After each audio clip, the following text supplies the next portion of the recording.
Okay, we are now live. Welcome to the show, everybody. The FBI investigates the goings-on of their own agency under Comey with regards to alleged honeypot attempts on Donald Trump during the 2016 election. Joy Reid is fired and Lester Holt retires. And Jake Tapper has written a very ironic book. Meanwhile, Jeff Bezos makes startling demands of the Washington Post opinion section, much to the dismay of the paper's staff. And the White House Correspondents Association is booted from their special status as the ultimate deciders of who is worthy to ask questions of the president. We are going to talk about all of this and more in episode 485 of the In the Tank podcast.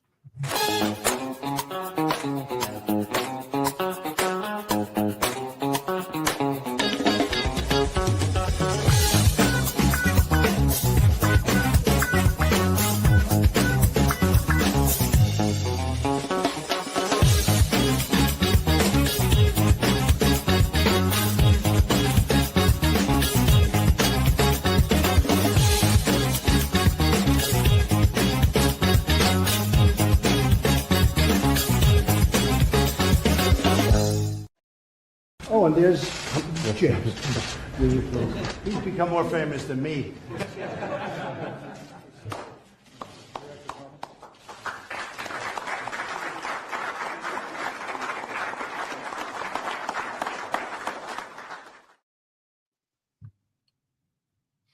Welcome to the In the Tank podcast.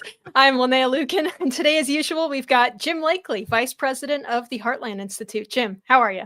I'm doing good. I'm doing better than I think James Comey should be doing very, very soon. This is pretty serious, what we're going to talk about with him today. And I dropped that little stinger in the intro because Donald Trump had no idea. Look how warmly he greeted Jim Comey, thanking him, obviously, for what he saw was his role in getting Hillary defeated by Trump back in 2016. But little did he know that at that time, even before that time, Comey was already plotting against him and his administration. So, wow, there's more to talk about on that right now. Absolutely. All right. We also have Chris Talgo, editorial director at the Heartland Institute and Socialism Research Fellow. Hey, Chris, how's it going? Hey, I'm doing good. Looking forward to the Jeffrey Epstein reports coming out later today. Yeah. Saw AG Pam Bondi on Jesse Waters last night, and she was saying that they're going to release a lot of flight logs and a whole bunch of stuff. And it's been a long time, and we are owed the truth here. Cannot wait for this. Man, I hope it's detailed, like real stuff, and not just like a black sheet of paper, like they tend to do when they do these kinds of releases. Yeah, well, she said there's going to be a ton of documents that are coming out. She said that obviously they got to protect the victims here. She said there were over 250 victims that they've identified so far. So, wow. Man, Yeah. well, I hate to introduce our next guest here off of that topic, but we also have Sam Karnick, Senior Fellow and Director of Publications for the Heartland Institute. Sam, it is great to have you back. Whoop, we're having a little trouble with the layout for a second here. But Sam, it's great to have you on. Thank you, Linnea. I always enjoy being on the show. I think it's really interesting. We are, I believe, on the verge of a re-civilization of not just our country, but of the entire West. Some areas of the West may be left behind. Some may be, let's say, consolidated with more sensible parts of the West. But we are in not just interesting times. We are in times of a great change, and it's either going to be very positive or unbelievably negative. Interesting times, right? Yeah, Sam, I mean, we are in unprecedented times. I know Jim's talked about this a lot, but every single day when I wake up, I have to pinch myself because we're doing things that I thought would never happen, whether it's the Doge stuff, whether it's, the, foreign aid stuff, but just across the board, it's remarkable that this is actually happening. Absolutely. And the left is not taking it well. Before we get to that, as always, to our audience here, if you want to support the show, you can go to heartland.org/inthetank and donate there because YouTube hates us. Please also click the thumbs up to like the video, and remember that sharing it helps to break through the algorithm. Even just leaving a comment helps too. If you're an audio listener, you can help us by leaving a nice review on whatever platform it is that you're listening to us on. Okay, guys, so we're going to start with our new segment that we are kind of piloting here called Unhinged. And we are once again going to go to our friends, the Redditors. This actually segues well into our first topic today. The question posed to our FBI is, why is the FBI and CIA doing nothing to counteract the extremist takeover of the United States? Isn't that like literally their entire job? One comment that was awarded with fake Reddit gold stars said, "Do your part. Read the CIA guides on how to destroy dictatorships." I think he means dictatorships from within. There are thousands of legal and nonviolent ways to F them. And someone else commented a helpful link to a sabotage field manual, which suggests things from arson and clogging public toilets to various forms of malicious compliance in your day job, just like your normal job, not even like government jobs, to crying hysterically as often as possible. Yes, that is actually one of the recommendations in this manual. So, all right, guys, thoughts on our Unhinged segment today. How are our friends, the Redditors, doing right now? Not great. Resist. Come on. This is getting no traction, and but it's very prominent on the left. I mean, we may not have time to play it, but we were sharing this morning a clip from CNN in which Torre, he goes by just one name. I haven't seen him around in a while, but he's on CNN, and there's the most viral clip on of Scott Jennings basically being like Bruce Lee and dispatching all of these guys with his kung fu intelligence flying off the screen. And he did it again yesterday with a discussion about how, well, what this Reddit thread says. Apparently CNN's producers use Reddit to for their segment ideas, because it was the idea that right here, that the FBI and the CIA and the rest of the deep state have to do more to resist Donald Trump. Yeah, they tried that. They did that in 2016. We're going to get to that with James Comey. And Donald Trump is a lot smarter this time around, and he is not going to be, he's not going to be jujitsu'd by his own government anymore. And this whole idea that the deep state, the bureaucracy, the unelected permanent swamp of DC is supposed to oppose the elected president of the United States is, not just stupid, it's actually dangerous. And we saw how dangerous it was in Trump 1.0. Absolutely. Yeah, just like what Jim was saying, I feared that we had gotten to the point where the deep state was so entrenched that it was impossible to get rid of it. And lo and behold, in the past month or so, Donald Trump has just taken a sledgehammer to the deep state. And that just makes me so happy. The FBI, unfortunately, is, the center of the deep state, and the CIA as well. These agencies are supposed to be protecting Americans. Yet, as we've seen for the past few years, they've been used to prosecute and persecute Americans. So I am just ecstatic that this is actually happening. I literally never thought we would have this, this point in time where we're cutting money, we're cutting, government workers, and most Americans actually are in favor of this. And that's what CNN, I think, fails to realize, is that, 70% of Americans are in favor of, closing the border, getting rid of workers who, are lazy and don't come into the office anymore and who don't really do anything. And it's happening. And I think that the CNNs and MSNBCs, and I know we'll talk about this a little bit more later, they are just, apoplectic about it. And it is such a pleasure to watch. It really is. I try not to, take pleasure in other people's pain, but in this case, I'm going to make a huge exception. And I watch, MSNBC and CNN in the morning and, at night after work. And it's just, it is so fun to watch how upset they are. And there's nothing they can do about it. And they know it. The left has made one of its brilliant pivots. It's gone from the claim that there's no such thing as a deep state. What are you talking about? That's ridiculous. The government is well put together. It's functioning just as it should. It's making sure that the fascist president in 2017 to 2020 doesn't do anything that we don't know who it is, doesn't like, but there's somebody that's running all this, and it's not the person that's named in Article 2 as the person in whom all executive power is placed. It's not that person. It's somebody else. We don't know who that is. It's really a group of people.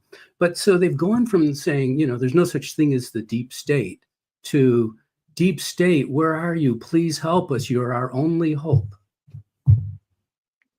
Right, exactly. Yeah, that's the way these things tend to go. First, it's a conspiracy theory. Then it exists, and then it goes. Then it goes to it exists, and that's a good thing. So we went from the deep state being a conspiracy theory to finally admitting that it exists, to then saying that the fact that it exists is a good thing. So we could call that the process. Yeah. Yes, exactly. And okay, so and keep note, you guys, as you guys see some of the comments here that are scrolling by that are very, very unhinged. This isn't our FBI. A lot of people who use this sub and who are going to be on here are going to be FBI agents. So the fact that, this is, I don't think I've seen a single message that's come up here that hasn't been like completely far left. I saw one that, kind of true to form for Redditors, implied that all conservatives are Nazis and fascists. So this is something to be concerned about. So entering into our topic number 1, the FBI investigating honeypot operations against the 2016 Trump campaign. So remember back in 2016, 2017, when it was pretty clear that there was a whole of government attempt to get Trump? Well, it turns out it was even more gross than we thought originally. Listen to this from Fox. All right. The Washington Times reported that the agency is looking into an alleged 2015 operation, which was revealed by a whistleblower in a disclosure to the House Judiciary Committee last year, and was said to involve 2 agents acting as honeypots while traveling with the Trump team. Honeypots typically refer to undercover agents who act romantically interested in a target in order to draw out information. Think Fang Fang. In the disclosure, a copy of which was obtained by Fox News Digital, the whistleblower is said to be an FBI employee and was involved in an off-the-books investigation targeting then presidential candidate Donald Trump. The whistleblower reportedly claimed that they knew Comey had ordered a probe into Trump and had personally directed it shortly after Trump announced he was running for president. Chris, you brought this particular article to our attention. So what are your thoughts on this one? Well, first I wondered, was Lisa Page one of the plants? And then after that, I realized, no, probably not, because she was, having an affair with Peter Strzok at the time. So she didn't want to have, too many affairs here. I mean, it doesn't surprise me, it doesn't surprise me at all, one bit, because we know that the FBI was, trying their best to, prevent Donald Trump from becoming the president in 2016. We know because Peter Strzok and Lisa Page said that they had an insurance policy against it. They were high-level FBI people. We know that Comey was involved. We know that McCabe was involved, and all these other, Weissman and all these other people at the FBI at the time. So you know what? This is coming out. I think it's got to be investigated. Pam Bondi was on Waters last night, like I said earlier, and she said that, yes, they are going to be investigating this. So this is not some sort of, right-wing, conspiracy, as Hillary Clinton would want us to believe. But, I want to get to the bottom of it. I think with Kash Patel and Pam Bondi in charge, we are going to get to the bottom of it. And it matters because we cannot have people ever do this again. So if indeed James Comey did do this, which the evidence is, looking like it so far, he should go to jail, and that's where he belongs. I mean, this is just kind of further proof, right, that the FBI has been, at least, I mean, I'm sure it's gone back decades, but that the FBI is kind of a rogue agency. Like it works on its own kind of policies for the deep state rather than following the executive. The founding fathers were, a little anxious about creating a federal policing agency, given, the, illustrious history of federal policing agencies. And when it was, finally created and, Hoover took it over, look what he did from the get-go. So, the FBI, I'm not saying that they're all bad. I think most of the, people who are, in the field working are doing the right thing, but the leadership has just been rotten for a very long time. And James Comey, I think, just represented the, epitome of the rottenness. And it's so nice to have, Kash Patel in there, the very guy who uncovered a lot of the FBI, shenanigans in the 2016 election, now in charge of it. So just that in and of itself, is just a beautiful irony. Poetic justice, actually. Yep. And Comey keeps coming up here, and we have a couple of clips with regards to other traps that he has attempted to set for Trump. And it's, in that video, as we said, that we played at the top of the show here, showing how, Trump had no idea pretty much who he was dealing with when it came to this guy. And the knife that was already sticking out of Trump's back from him. Do we have the clips ready? Yeah, we can play. Well, no. Are you concerned? Wait, hold on. Play the Comey trapping one. Let me set that one up because I wanted to play them in that order. My apologies, Andy. But yes, I just want to mention that James Comey is a thoroughly corrupt man. He was a corrupt head of the FBI. He had enormous power, and he abused it in what I think Kash Patel would find are in illegal ways. And as Chris said, if proven in a court of law, he should serve time in jail for what he has done. You don't run an quote unquote off the books honeypot operation. That is not proper. You don't gin up, fake charges or justifications for being a domestic spying organization, and also enlisting and cooperating with organizations like the CIA, just because Donald Trump is an outsider and you are a completely unhinged leftist lunatic, and you're surrounded by other unhinged leftist lunatics, and you feel it is your duty to save the country. He may have thought in his mind that he was the good guy here. He was not the good guy. And he has a pattern, does James Comey. This honeypot thing is only the second one that's prominent, but that is public. His first act of corruption that was exposed was him entrapping Donald Trump's original national security advisor, Michael Flynn, a decorated patriot general and a hero to his country, and they entrapped him, and he even admitted it smugly in that smug face of his on stage in public. This is Chris talked about he can't believe what is actually happening in this country, and there's so many good things happening, and that he never thought he would see the day that the deep state would actually be under threat and maybe even cleaned out of Washington, D.C. This clip right here shows you why Chris Talgo never thought this would happen, because a former director of the FBI can smugly admit to misconduct and he doesn't have a care in the world that he would ever get caught for this or that there would be any repercussions for it. And maybe we will finally see some. All right, go ahead and play that Comey trapping one, please, Andy. You look at this White House now, and it's hard to imagine 2 FBI agents ending up in the sit room. How did that happen? I sent them.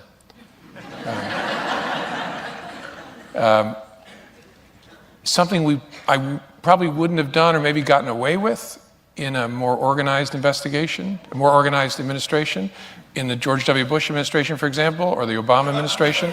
In both of those administrations, there was process. And so if the FBI wanted to send agents into the White House itself to interview a senior official, you would work through the White House counsel, and there'd be discussions and approvals and who would be there. And I thought, it's early enough, let's just send a couple guys over. Yeah, let's just send a couple guys over with no justification. You can cook up any kind of pretense you want, but Michael Flynn never did anything wrong. And he pled guilty to fake crimes, false crimes he did not commit, because James Comey threatened to go after his son and ruin his life and even take his home. Now, that is the way the FBI used to be run. And when you realize this, when you remember the way James Comey, the corrupt James Comey, ran a completely rotten and dirty FBI, these senators standing up there saying that Kash Patel is not qualified and he's a dangerous head of the FBI. Are you kidding me? The James Comey today is very worried. I think he's very worried about what may happen to him, because Kash Patel knows where all the bodies are buried. He knows all of this stuff because when he was working for Devin Nunes's staff on the House Intelligence Committee. He was investigated falsely by the FBI. So he might have a real justification to go after James Comey, unlike the fake, ginned up, politicized, and attempts to ruin people's lives for, because you oppose leftism and you oppose the administration and you oppose the deep state. James Comey, you better lawyer up, buddy. Comey got a big laugh by saying that, well, we could do this because that White House was just a mess. They didn't know what the heck they were doing. That's not really why the Bush administration and the Obama administration were not infiltrated by the FBI. They were with them. They were part and parcel of the whole scene. So they didn't have a hostile leadership and hoi polloi in the FBI against them the way the Trump administration did, not from the get-go, but from before the get-go. As he was coming down the escalator, they were already plotting to destroy him and to cripple him and make sure they didn't become president. You all remember that? So this whole sense that, oh yes, the Trump administration was incompetent and that's why they were able to do this. Well, that's bull. They conspired against the Trump administration in a way that they didn't conspire against the Bush and Obama administrations for obvious reasons. The Bush and Obama administrations were perfectly in line with the gigantic deep state that we had developed. Bush's own father was part of that deep state. We have to remember that. So none of this should surprise us. These people are simply despicable. And I would like to make one further important point, which is that the FBI, its very existence, is unconstitutional. There should be no such thing. Police powers under our Constitution are placed with the states. The states have all the police powers. There's no enumerated power for the federal government in the Constitution to police the country in any way. There isn't even an enumerated power for them to coordinate activities among the states in fulfilling their obligation to protect the life, liberty, and property of people in the United States, which is what police powers are for, which is what government is for. So they have no right. There shouldn't be an FBI. There shouldn't even be a CIA. None of these things should even exist. And certainly, people like James Comey should not be having any power over the American people. Absolutely. I think we have another clip here too, because he is now starting to get called out for his activities, and especially since Trump is back in office again, he is definitely getting worried. This was just before the election. Yeah, this was just before the election. Are you concerned that it may get a test unlike any other if Donald Trump is reelected? I mean, when you think about a second Trump administration, what do you think the implications would be for the FBI? Oh, serious for the Justice Department and the FBI, because Trump is coming for those institutions. He knows their power, and I think he has regrets that he didn't work hard enough to corrupt them last time. So he's coming for them, and that's a danger for all Americans. He's going to put people in positions in those organizations. He didn't have all-stars the last time. He'll have the bottom of the barrel this time, but people who will want to do his will, and that should worry every American. This election matters.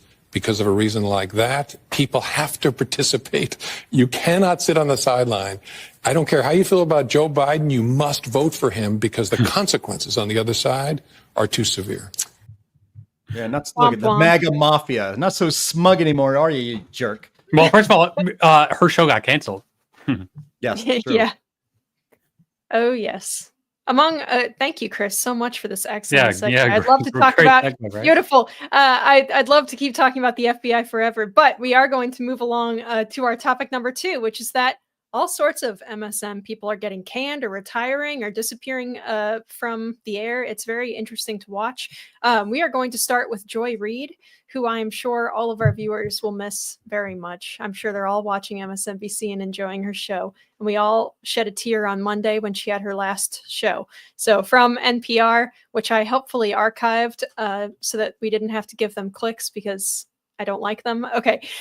Political commentator and television host Joy Reid has been fired from her position at MSNBC, where she anchors her show, The Readout. The move comes as the network is restructuring its program. Reed's firing takes one of the most high-profile Black women off the network at a time when the Trump administration has made attacks on diversity, equity, and inclusion policies. Longtime network host Rachel Maddow said on her show Monday that Reed's layoff feels indefensible. All right, guys. So is MSNBC making a mistake here? I mean, it's not like they're backing down from their far left positioning. I've seen reports that they're actually replacing her with a fellow named Eugene Daniels, who is an activist for Black Lives Matter and also a bunch of LGBTQ stuff. His pictures online are something to behold. He seems to be even more radical. So why are they doing this? What's going on here? I mean, it's not like they're changing their programming. Go ahead. Actually, just one quick correction. The guy you mentioned who's coming Yeah. in from, he's actually he's going to be part of a panel show on the weekend. Okay, Joy yeah. Reid's going to be replaced by, I forget the name. Simone Sanders, right? Yes, that's right. Simone Sanders, a Black woman, a Black man, and then a Hispanic woman. So they're actually upping their DEI game by getting rid of just one Black woman who is a racist liar and a mediocrity. So, good for them. Speaking of getting rid of people, the owner of MSNBC, Comcast, is trying to get rid of MSNBC. Yep. The fact is that MSNBC is a very, very unpopular network. Nobody watches it. And these people who are, we're always hearing, well, what did Rachel Maddow say or what did Joy Reid say? Well, the only time I've ever in my life seen Joy Reid or Rachel Maddow on TV was on clips on other shows. I don't watch them. I'm like a normal person, so I don't watch MSNBC. Nobody watches it. All that watches MSNBC is that whole scene of let's say dirtballs that are trying to rule the country from positions from secretive positions. That nobody watches MSNBC. It's nonsense as far as I can tell. Because those clips always seem very plausible to me that that's what the network is about. Everything I ever hear is that's what's going on over there. So getting rid of Joy Reid, that's fine. They'll just replace her with some other person who's just as bad or worse. But the reality is that the people who own MSNBC don't want it. They are desperately trying to get rid of it. And it's interesting to me that instead of trying to moderate, even in the slightest, which it appears to me that CNN at least is trying to do, that MSNBC, it's as if they've written it off, as if they said, look, if somebody will give us $1 for it, like Newsweek, remember that? They bought Newsweek for $1. If somebody will give me $1 for it, I'll take it and get it out of here. So in the meantime, I won't make any important changes because who knows? There might be some knucklehead that would take this on for $1. Let's not forget that this is the same woman, Joy Reid, who claimed that her Twitter account was hacked. And a couple of years ago, back when she was posting a bunch of what was it, like anti-gay propaganda, and then she claims, oh, my Twitter account was hacked. So this woman has no morals, she has no qualms. I'm so glad to see her go. Her show was one of the most race baiting shows I've ever watched. And unfortunately, I did watch her show a couple days a week just to see how she would spin these news stories.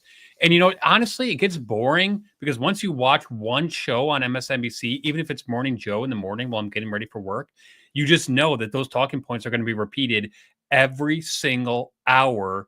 And then the next day, they're going to do the same thing again. So it's actually incredibly boring. Once you watch about 15 minutes of an MSNBC, you just understand, okay, this is the narrative that they're going with, and they're just going to beat you to death with it. CNN, I think for about a week or so kind of did, try to pivot and try to be more central or centrist. I don't know. In the past couple of weeks, they've been going much more the opposite direction as we'll see, like later on here today. And, Fox News,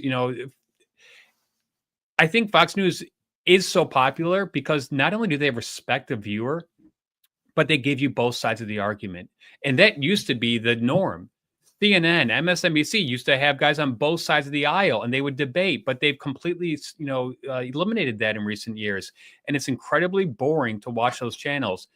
Fox, on the other hand, still does have those leftists that come and appear, and they have a good give and take, and it's interesting, and it's entertaining, and it's actually enlightening. So that's why I think Fox News just crushes, MSNBC and CNN, ABC, CBS, and all the others, because you know what? They're actually trying to educate the viewer, and they actually, treat the viewer like they're intelligent and they can, understand these complex things. Whereas MSNBC and CNN try to just take a very simple approach and just beat you to death with it. And it's so easy to see through that. Absolutely. And it's, it's not just MSNBC and Reed here either. Also, Lester Holt over at NBC is stepping down from his position, and the nightly news from this article from, I believe, Forbes, right? Yes. Okay. The 65-year-old journalist announces surprising news on Monday in a note to nightly and Dateline staffers, revealing that he plans to leave the program at the start of the summer. And then later in the article, they say he did make it clear, though, that his departure from nightly news should not be construed as a full retirement. He will remain at NBC and continue as host of NBC's primetime show Dateline on a full-time basis. And this makes sense to me. I mean, Dateline is the only thing that anybody watches NBC for. So he would be in a full retirement if he was leaving that show. I don't think NBC has a very large viewership for their regular news segments. Dateline is absolutely the best thing they have going for them. Yeah, the true crime stories, those are big ratings winners, whether it's a streaming service or a network thing. What I actually think is going on here, and it won't be stated publicly by these networks, is that they're dying. I mean, the legacy media is the Walking Dead. They're growling, they're stumbling around, but they still have, I guess, a nice suit on, so they think they're alive, but they're dead. The media, especially cable outlets like MSNBC and CNN, more people watch clips of Joy Reid going on a racist rant on X than actually watch her show or watched her former show on the cable network. Fewer and fewer people. The audiences for the network nightly news shows are still large in a certain extent. I think there's like 6 or 7 million still watch each of them. You combine them together, it's maybe 20 million people are watching the evening news on network television every night. I think most of them, I think the average age of, you just have to watch the ads for that. The average age of a nightly network news broadcast is probably 75.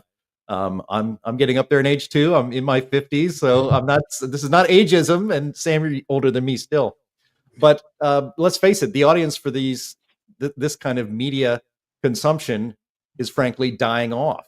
And I am guessing that Lester Holt was told that we cannot afford to pay you your big salary anymore. So we're going to give you a pay cut. Well, if I'm going to take a pay cut, then the hell with the nightly news. That's a lot of work. I'll just do Dateline and then spend most of my summer in the Hamptons. That'll be fine for me. You might remember that Nora O'Donnell, once a member of the White House Correspondents Association, as a matter of fact, was let go from the CBS Evening News. What you're seeing here, and we're going to talk about Bezos overhauling the Washington Post as well, is that legacy media can't generate income anymore. And it's not just because people are changing their media habits. It's also because these media outlets have completely cooked their reputation and their integrity in their mania to get Trump, to be part of the opposition and the resistance to Donald Trump, which means that they were in opposition and resistance to half the country and have been for more than a decade.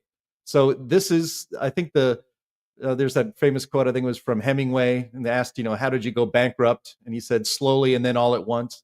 I think what we're seeing here is we may see that all at once death of the legacy media coming very soon, and it'll be sudden like this. It'll be like the fall of the Berlin Wall, something nobody ever saw happen, and then suddenly, poof, it's gone. Yeah, and speaking of people who have been aiding their own fall and now are trying to backpedal somewhat on it, we have our good friend Jake Tapper is releasing a book that is called Original Sin: President Biden's Decline, Its Cover-Up, and His Disastrous Choice to Run Again. Wow. So this is fascinating, coming from Jake Tapper, who is as many people remember, an individual who perpetuated the idea that Biden was totally fine. No, his random tangents and very bizarre behaviors because he has a stutter. Sure. He has been one of the worst when it comes to backing up the lie. This is a book that this topic needed to be written for the left, right? Like, this is the kind of thing that they need to reflect on for sure, why they did this and how it all came together and how they all somehow managed to fall in line on this issue. Not by Jake Tapper, though. I mean, he's one of the people who perpetuated it. So unless the book has him explaining why he perpetuated it and how his eyes stopped working and his brain cells stopped sparking, specifically for President Biden's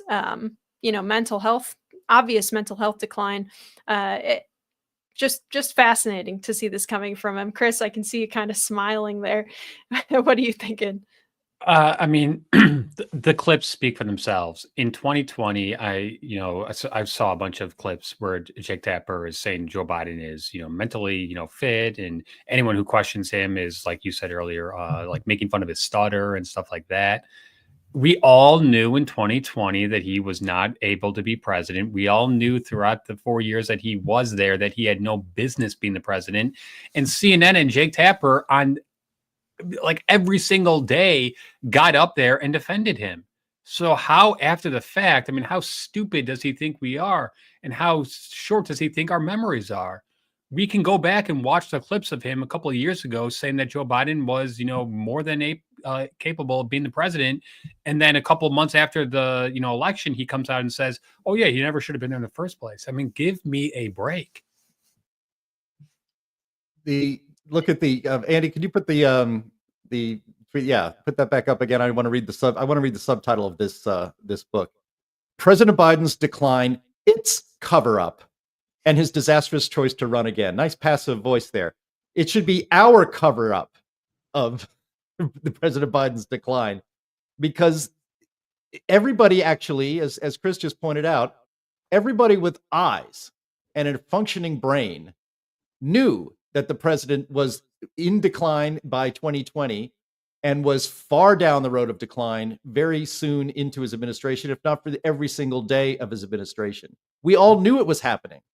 The cover-up was by the media gaslighting us and telling us that it wasn't true, carrying the water for the administration when Karine Jean-Pierre would call these things cheap fakes. I could have found 100 clips of the media calling what we see with our own eyes of Joe Biden shuffling around, wandering off during when everyone at the G7 meeting is looking this way, he just kind of turns and dodders and walks off.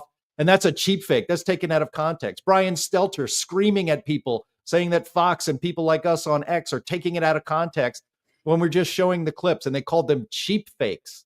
And for Jake Tapper now, everybody in the media, and that's the key part about this book is such a joke. The key part here is that not only did all of us know it, everybody in the media knew it. And they just kept it silent and called everybody who saw what they saw with their own eyes a conspiracy theorist or worse. So the chutzpah to write a book like this and to brag about it on CNN really just shows what it really is a great example of is the utter corruption of our legacy media. To write a book like this, I wonder if he's going to go and ask Kamala any questions about this, since she was also in on the cover-up. Or I'm guessing she won't even show up in the damn book, nor will he be asking all of his network friends their role in the cover-up. No, this is going to be some sort of it's really just to cover their ass attempt to rewrite history, and it's not going to work. You guys are done. You're cooked. Nobody believes you anymore, and they're not even going to believe your attempt at apologizing and gaslighting us over the last 4 years. I mentioned earlier that we don't know who has been running things behind the scenes. And the Biden administration is the perfect emblem of this. That you look at the Biden administration, you go, well, who was deciding things there? And one one presumes that there was a small group of people that were basically telling everybody what to do, and then it would filter down from there. The way the system works in terms of public communication is that the Democrat Party and the left as a whole are not a plan, and they're not a conspiracy. They're a herd. The lead donkey, let's say, runs around, looks and says, "Oh my gosh, that looks like a wolf over there. It's just a rock, but it looks like a wolf over there, so I'm going to run to the right." And then they run over there, and then they go, "Whoa, there's no food over here." So then they run over there, and they just go wherever the leader sends them. And that would ordinarily, most people would think of that as authoritarianism or fascism, but really, I guess it's our democracy, right? The point is that there is a small group of very powerful people who have gone into a vacuum. There was a vacuum there. And the vacuum occurs really at the end of the Obama administration, and it plays through the Trump administration. And then at the end of the Trump administration is where the opportunity arises to move into that vacuum. The presumption was that the power was being held by the administrative state. And the administrative state was taking its instructions from the president when it was Obama and the president when it was Bush. But who was instructing the president? That's the interesting question. And so to me, in those two administrations were simply part of the whole problem in the first place, as I mentioned earlier in regard to discussing the FBI. So when you take that and you look at it all, what has happened is that they've been running things, but there's no center. There's no center there. There's no place where you can say this person's responsible. And that's what Biden was supposed to be. The person of whom you would say, well, he's the boss, he's the one who's responsible. So without that, they had no credibility. They had no way of justifying the way they were running things. So they had to pretend. And so the press took their instructions from the lead donkey, which the lead donkey gives its instructions to the president and the White House and the Congress and the New York Times and the Washington Post and NBC, ABC, CBS, and on down the line. And then the other donkeys all follow them. So what had happened, though, was that the lead donkey was looking crazy and irrational. And so they had to pretend, no, the lead donkey, he knows what he's doing. And so we're all following him because that's the right thing to do. That whole system has been disrupted and is collapsing. It is absolutely collapsing. And the real collapse came on November 5th of last year, where they couldn't even steal the election. What's wrong with these people? They have become so incompetent. And the reason they've become incompetent is because their leadership was mentally corrupted in the first place. And that gets us to issues like DEI. So when you create a system where everybody's just supposed to follow their instructions, well, you better have some darn good instructions and you better be good at getting them out there. Their biggest failure was that they weren't a conspiracy, is that they weren't effective at this. You know what? I gotta just chime in real quick. So I think the one of the main reasons the mainstream media has lost its ability to control the narrative is Elon Musk buying Twitter. I think that completely changed the landscape because I follow media very, very closely. You guys know I spend lots of time watching and trying to understand what their what their narrative and what their spin is. And when they had control of Twitter, they could put these these kind of like crazy things out there, and they would go viral, and they would just catch fire, and then all the other outlets would just follow it. But that stopped as soon as Elon Musk bought Twitter, and they didn't have their giant scoreboard, per se, where everyone could just look up and see, oh, that's the talking point of the day. Oh, that's what we're all going to follow. And I think that just blew up their entire ecosystem. And that's why I think they have such a hatred for Elon Musk and what he's doing now, because he stole their thunder by buying X or Twitter and making it a free speech platform. That just completely ruined their monopoly grip on the narrative. And I am so thankful for Elon Musk for doing that, because if we did not have free speech on Twitter, X, whatever you want to call it now, I don't know if Trump would have even won the 2024 election. So, I think a lot of it goes back to that personally. Yep. All right. We have a clip here of Jake Tapper I want to play. Let's do that. Every time he comes on stage or they turn to him, I'm like, Joe, can you get it out? Let's get the words out, Joe. You kind of feel bad for him. How do you think it makes little kids with stutters feel when they see you make a comment like that?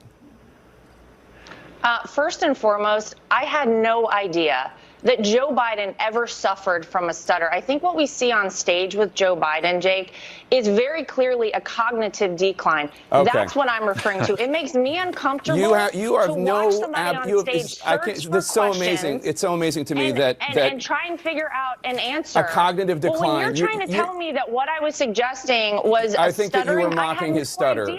Yeah, I think you were mocking his stutter, and I think you have absolutely no standing to diagnose somebody's cognitive decline. I would think that somebody in the Trump family would be more sensitive to people who do not have medical licenses diagnosing politicians from afar. Plenty of people have diagnosed your father from afar, and I'm sure it offends you. Your father-in-law from afar. I'm sure it offends you. You don't have any standing to say. I'm not diagnosing him. What I'm saying, Jake, you just talked is about that a cognitive decline. That Joe Biden I have is one last struggling question for you, Laura. You can't times on stage, and it's very concerning to a lot of people that this could be the leader of the free world. Okay. That is all I'm saying. I genuinely feel Laura sorry Trump. for Joe Biden. I appreciate it. I'm sure. Yeah. Let's also remember that Jake Tapper diagnosed President Trump many times, especially when he walked. Remember that slippery staircase or the ramp, and he was wearing his dress shoes after some sort of ceremony, and he was kind of walking funnily, like gingerly. And Jake Tapper, look, is he having like a heart attack right now? Like, no, buddy. But of course, then he berates Laura Trump for doing the exact same thing, and Laura Trump was right. And also, Laura Trump was the head of the RNC, so she was, I think, very responsible for Donald Trump's victory in 2024. So good for her. Yeah, I know we want to move on from it, but let's also remember the context of all of this was that we were told that line from Jake Tapper right there, that it was just a stutter, that it's nothing. He's fine. Joe Biden is fine. It all flipped on the day of the debate. That night and the next morning, literally headline the morning of the debate was Joe Biden is fit as a fiddle. Gosh, he's so energetic. He's running circles around us here at the White House, and they're sharing that information with a straight face. Literally, after he basically freezes on screen and is obviously what everybody said he was, which was in the stages of dementia. Very next day, it's all. Oh my gosh, Joe's losing it. Joe has lost it. And so it was all lies all the way. And in fact, it's all lies ever since then, too. And this is why the media, again, as I mentioned before, is a zombie media. They're dead. They don't realize. They're still walking around as if they have any clout and authority and trust of the American people. They blew it all. They blew it all to defeat Trump, and then they're not getting it back. They have the same process with Biden as they did with the deep state, which is there's no such thing as a deep state. Biden is not non-compos mentis. Hey, Biden, and then it's very obvious that he's suffering from dementia. So we'll say, oh yeah, he has dementia, and that's great because we're going to replace him. Right. That's the process. Well, hate to cut you guys off, but I am going to scoot us along here to our next topic. But all of this kind of ties together because this is a media-themed episode. This time we are going to be talking about our good friends, the Washington Post, not to be confused with the Washington Times, who we actually like. But Jeff Bezos had this to say on X yesterday. He writes, "We are going to be writing every day in support and defense of two pillars, personal liberties and free markets. We'll cover other topics too, of course, but viewpoints opposing those pillars will be left to be published by others. There was a time when a newspaper, especially one that was a local monopoly, might have seen it as a service to bring to the reader's doorstep every morning a broad-based opinion section that sought to cover all views. Today, the internet does that job. I am of America and for America and proud to be so. Our country did not get here by being typical, and a big part of America's success has been freedom in the economic realm and everywhere else. Freedom is ethical, it minimizes coercion, and practical. It drives creativity, invention, and prosperity. All right, I'm going to read something real quick from The Independent, too, to kind of give a little bit of background here. And the reaction of Washington Post staffers, which if you've ever read the Washington Post before, you can probably predict how this went. Post staffers told The Independent that the announcement was being received badly by the newsroom, with many reporters expressing their anger at Bezos' further meddling in the editorial process of the paper. I have a feeling this isn't going to bring back the 250K subs, one reporter wrote at the Post Slack channel, referencing the 250,000 readers that canceled their subscriptions after Bezos pulled the Harris endorsement days before the election. Besides the lost subscriptions, the spiked endorsement also led to several editorial board members resigning in protest, while a number of star journalists and editors left for other opportunities. At the same time, the beleaguered paper recently laid off 4% of the staff, mostly from the business and public relations divisions. So I'm going to pitch this one to Sam. Sam, is Bezos turning a new leaf here, or what's he doing? I see a lot of jokes online about like, okay, the guy started working out and all of a sudden he's doing all this conservative stuff. What's what's happening here? This is brilliant, really. It's interesting because the question that I alluded to earlier about who is actually in charge, who decides these things. We now know some important things. One, we know that Jeff Bezos wasn't in charge. Jeff Bezos wasn't running the government from behind the scenes. We know that Mark Zuckerberg wasn't running the government behind the scenes. We know that Jack Dorsey in 2020 wasn't running the government behind the scenes. They were all just part of the herd. And that's changed. The herd is no longer in power. It's no longer in place. They still have a good deal of a voice in the media, of course, but even that has changed, as Chris pointed out. That losing Twitter, the left really lost a lot of their potential effectiveness. So what happened with Bezos is he was doing what he needed to do to keep his newspaper going in any kind of plausible form without just completely tearing into the Amazon money to support it. It's interesting because I'm wondering if, okay, so they lost 250,000 subscribers when they decided not to endorse the Democrat candidate for president. I'm wondering if, okay, so now we know the number of subscribers, fake subscribers that the government had created during that period. It was 250,000. So that's so the Biden administration took out all those subscribers. I've got a slightly different take on this. I think Jeff Bezos is doing this for political reasons. I don't think he believes any of this stuff in his heart.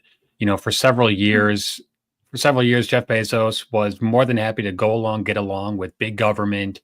And as soon as it looks like the winds are changing, what does Jeff Bezos do? He pretends that he's Mr. MAGA. He never was, he never is, and I bet he actually detests a lot of the stuff that's going on right now.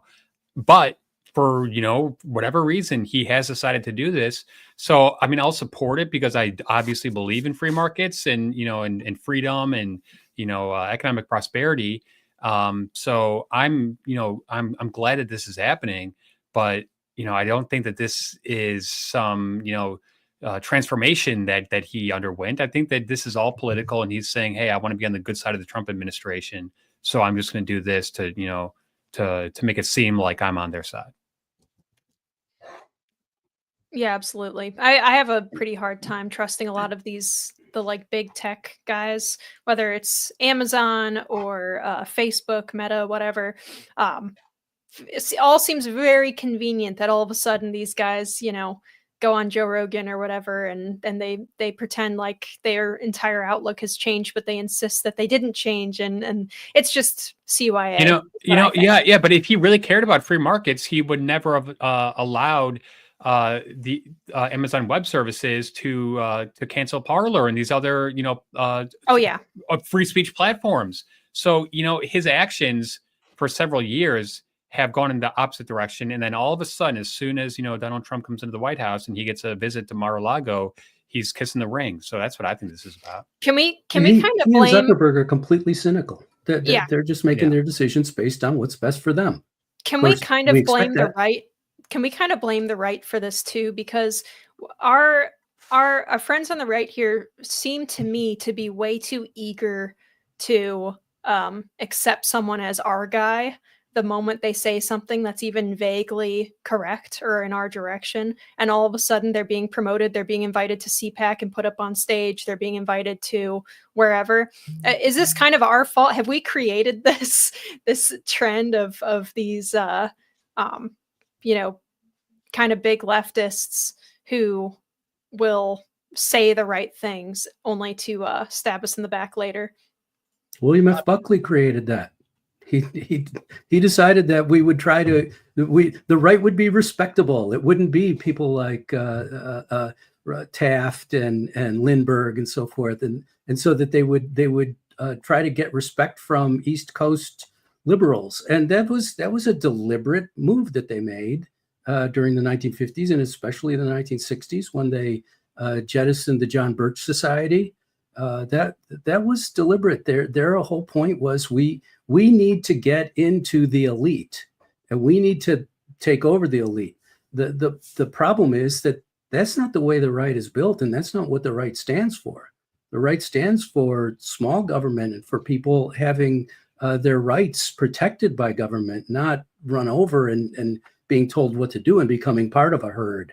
So that was something that happened to the right, and it didn't have to happen, but that's where they went, and we're still paying the price for it. But that has changed in the last decade and a half. I spent 16 years of my adult life and professional career as an ink-stained newspaper man, and I've worked on both the news side and the editorial opinion writing side of newspapers. I think the problem with the Washington Post is not changing its editorial page direction, that of the institutional voice of the newspaper, and allowing the other side, maybe one conservative column a week at most, over on the op-ed page. The problem with the Washington Post, and this is not fixing this, and I don't think Jeff Bezos has any interest in fixing this, is the biased reporting and that it has conducted from long before Jeff Bezos even bought it. How long has he owned it? Is it like about 4 years now? The whole democracy dies in darkness. The Washington Post won a Pulitzer Prize for publishing a series of stories lying about Russia colluding with the Trump campaign to get him elected and defeat Hillary Clinton in 2016. A Pulitzer Prize for that. Have they apologized for it?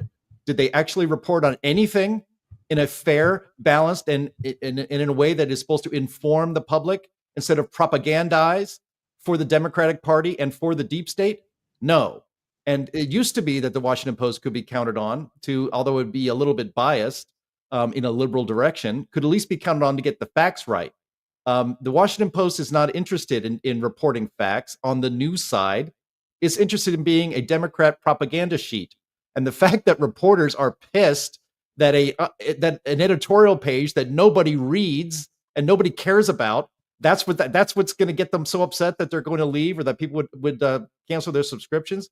It's absurd. There's only one way to save the media, the legacy media, and it may not be too late, but one of those things is to actually try to be a newspaper and to hire journalists who know what being a reporter is. And it's not, carrying water for one political party. It's just simply finding out what's going on and telling people what's going on. That's it. That's the job of a reporter. But we don't have journalists like that at the big media today. We have propaganda people, and we have ideologues. And that's what our journalism schools are cranking out. People who want to save the world, who all happen to agree with the exact same thing on every issue that they've ever known. And so that's how That's the only way Jeff Bezos will be able to actually overhaul and fix the Washington Post, and he's not doing that. So nothing will change. Maybe it'll just die faster now because the diminishing audience that it has of the hard leftists will just not read it anymore. It's such a good point. I went to Washington Post yesterday just to look at what their front page were they were reporting on. It's all this usual same stuff. It's all the same left wing talking points. I saw Philip Bump on a TV show last night. Going crazy about this thing, and he said something that really stood out to me. He said something that, how dare you not allow all these other voices to have a place at the opinion page? Well, Mr. Bump, would you be okay if, like neo-Nazis wanted to write op-eds for the Washington Post? Of course you wouldn't. So the point is that Jeff Bezos owns this newspaper. He's saying these are the types of opinion editorials that I want to see us, publish. They should be in things that are in line with America's founding values and principles, free markets, individual liberties, all that good stuff. And for Philip Bump to say that's fascist, how dare he? He's saying that you can only write stuff about that. No, he's not. He's saying that you guys have completely ignored that for the past 4 or 5 years, at least, probably more like 20, 25, 30, 40. And we're going to introduce that. And they go, go insane. It's mind boggling to me. The only other thing I'm wondering is, will they accept one of our op-eds? Yeah, Chris, you better start emailing them. I'm gonna. I'm sure we will. I was gonna say I'll believe it when they post one of our climate related ones on there. Apparently they're gonna need to hire a new staff there, so I'll give them a couple of weeks to kind of get their house in order here before we start sending them some good op-eds. I was wondering if when Jeff Bezos announced this, if he was blinking his eyes in Morse code to say torture. I imagine that Amazon stands to lose some money if Trump goes super hard on China too. So we'll see what all this free market stuff is really aimed towards when it starts coming out on Washington Post. All right. So for our final topic here, and we've gone a bit over, but that's okay. As long as everybody here is okay with it, I'm okay with it. Jim, I'm going to lean on you a bit for this one because you actually were in the White House press pool. You had your own chair and everything, very fancy. So this topic is on the White House Correspondents Association being booted from the kind of standing that they've had for a long time and getting to pick and choose who gets to ask questions for the president. Can you explain to us a little bit what the WHCA is? Well, it's long actually been, it's basically ruled access to the president, and it's chaired, and it's usually chaired by people in the elite media at your ABC, your CBS, your NBCs, your New York Times, Washington Post, Wires, and all that stuff. But it would basically set the rules of who gets to sit where in the much smaller than it looks on TV White House briefing room, and then who would, and then what order they would basically work out a deal with the White House spokesperson. The first one I experienced was Scott McClellan back in the Bush days, if people remember that name. They would just kind of coordinate with him in which order he would go through all the reporters, and they'd usually go with the wire services, then the networks, then the cable the cable news, and then then the big newspapers and all this stuff. It was fine. It's just kind of a way to keep it organized, but it morphed into a real power play, in which the White House Correspondents Association would also determine who gets to be in what they call the pool.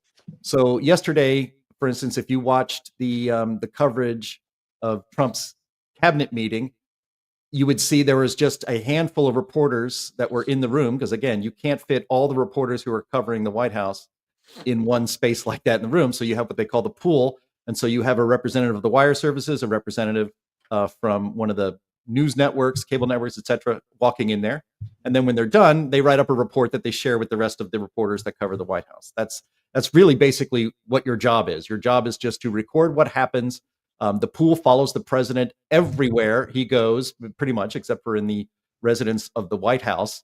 And frankly, to be honest, the reason the press does that is in case he gets shot or something bad happens. That's why there's always somebody with the press traveling with the president in case something big and newsy happens. I actually worked at the Washington Times.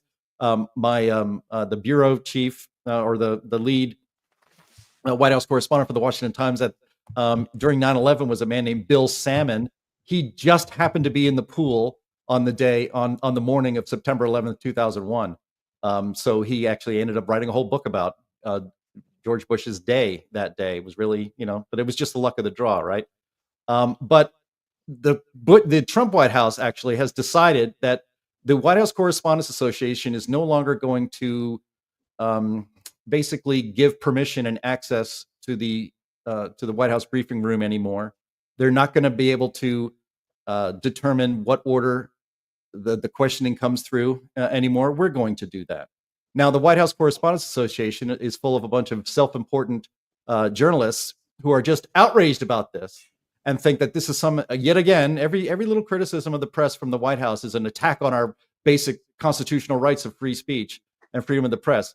It is not. And I actually applaud the White House with the new communications team deciding that the media basically that has been lying to you every day for about a decade, ever since Donald Trump came on the scene. They've been lying about him. They've been lying about his policies. They've been lying about almost everything about his entire existence in public life.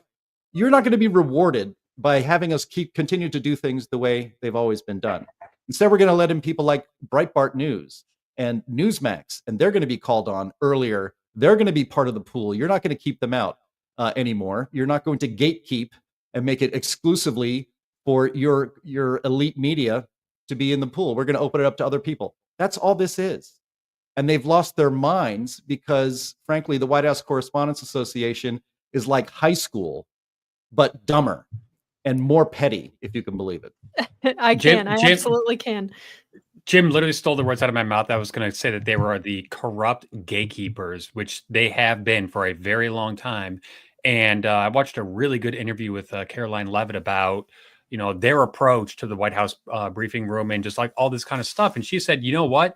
First of all, we are 10 times more transparent than the Biden administration ever was, which is 1000% true. Way more transparent than the Obama administration was too, I'd add. And what they're doing is they're having these outlets that have been completely, shunned from covering the White House finally have a seat at the table, whether it's Breitbart, like Jim said, or even independent podcasters who they say every single briefing, they have one seat dedicated to someone. And, there's a whole process that you can apply for it. And that person gets to attend the press briefing and ask questions. That is great. We do not need to see the AP and all the usual suspects just ask the same tired old questions again and again.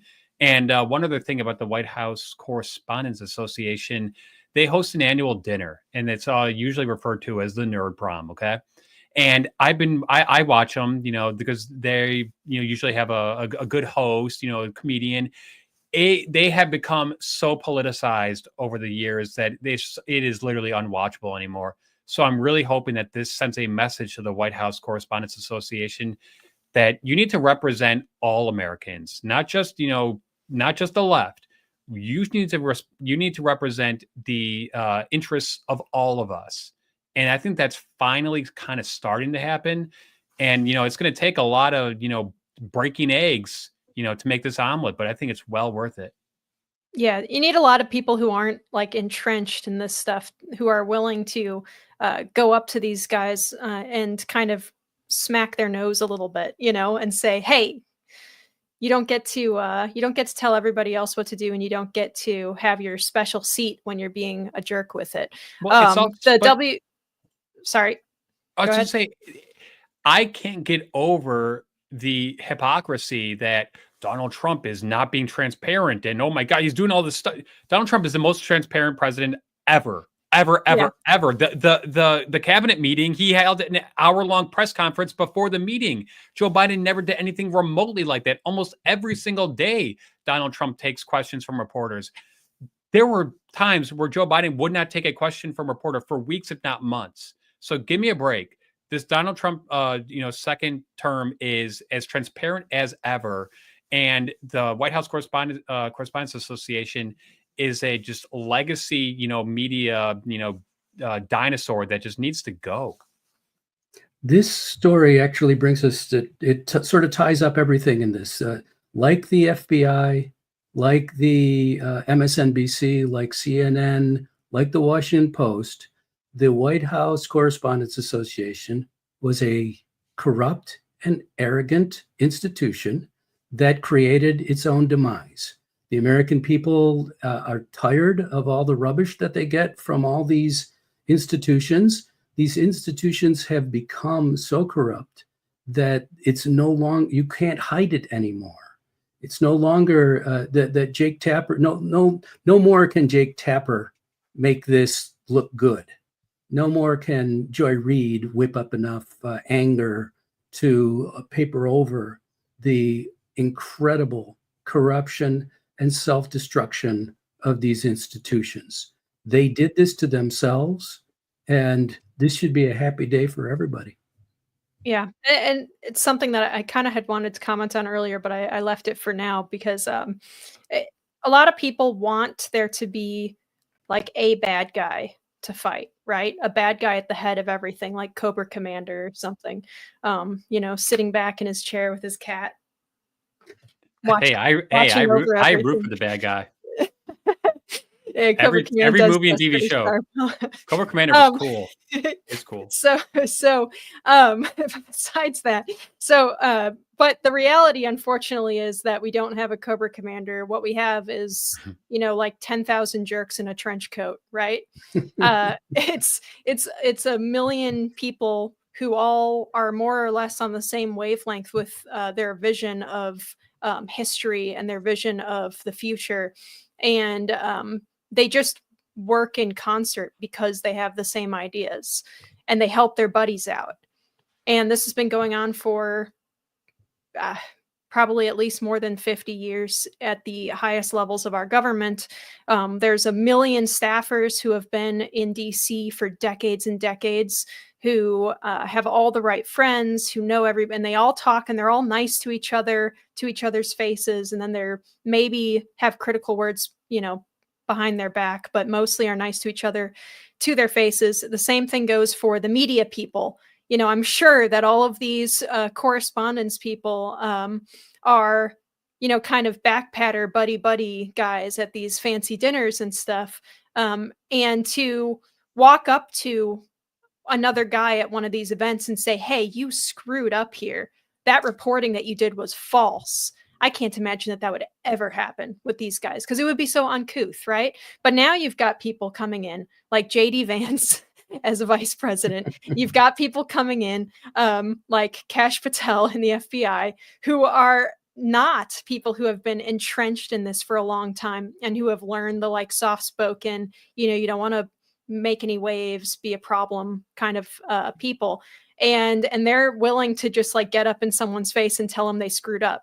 And that is appalling and shocking, I imagine, to a lot of the Washington, D.C. People.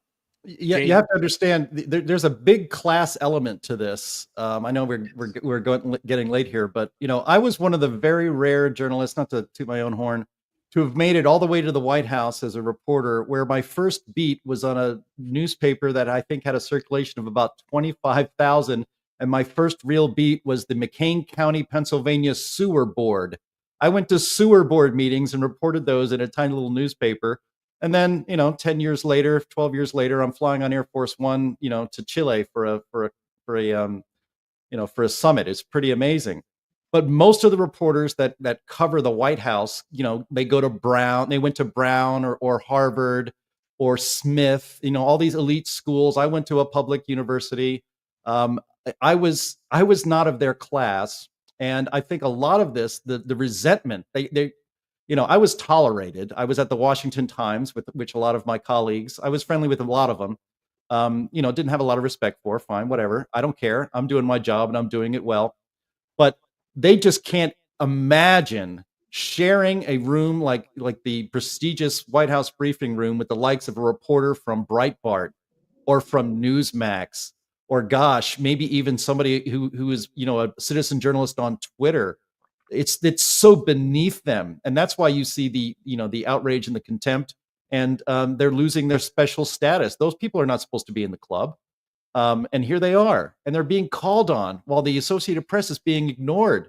It's mostly a class thing, but they're not as smart, as clever, or as talented as they think they are. They've just been told they are because of how they grew up their entire life. I gotta add this real quick.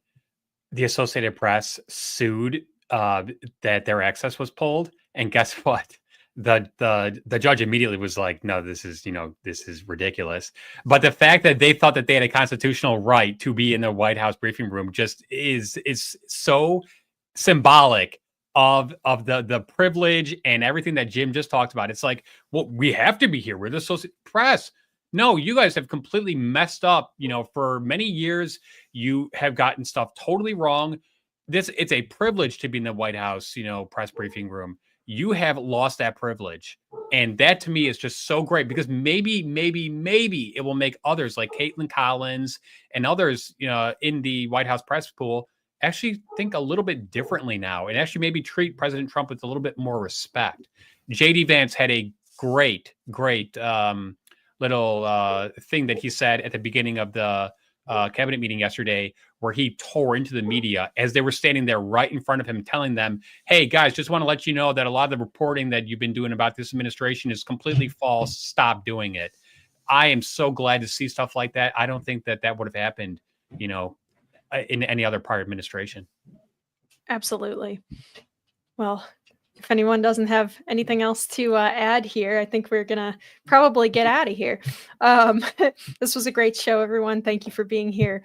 This is unfortunately all the time that we have. Thanks to everybody for tuning in. We are live every single week on Thursdays at noon Central on Rumble, Twitter, YouTube, Facebook, all over the place. For audio listeners, please rate us well on whatever service you're using and leave a review. Thank you so much to our usual panelists here. Jim, do you have anything to pitch to us on the way out? I'll just pitch on the way out that we show here on the screen that the phase 1 of the Epstein files have been released. And who did they release them to? Which goes perfectly with our last subject today. New media first. These are Twitter stars. These are not your network stars getting the first look at the Epstein files. That's fantastic. But follow me on X at @JLakely. Follow the Heartland Institute at Heartland Inst, and always visit heartland.org. All right. Chris, what do you got? I just want to say that the Heartland Institute had a big victory in Arizona. We went and we testified. Our president, James Taylor, went and testified about a bill on energy. And it just so happens that bill was passed. So that's awesome news. We make a difference. We get change at the state level. That's what we do. Thank you. Awesome. Sam? Ditto to what Chris said about making change, especially at the state level. Yes, I'm on social media at STKarnick. And you can also check out my Substack at stkarnick.substack.com. Thank you very much. All righty. Thanks again, everyone. We will see you again next week. Adios.